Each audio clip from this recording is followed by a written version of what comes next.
Hello everyone, welcome back to our channel and today we are back again with a new video.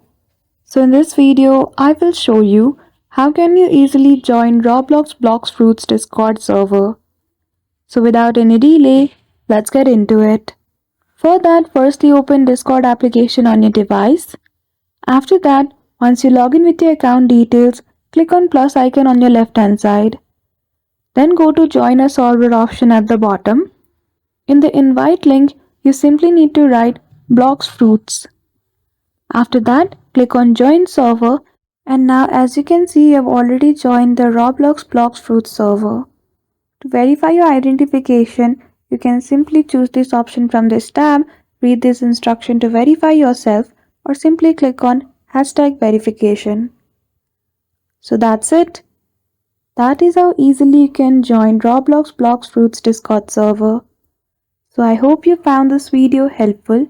If you did, don't forget to give it a thumbs up and subscribe to our channel for such tutorial. Thank you for watching till the end.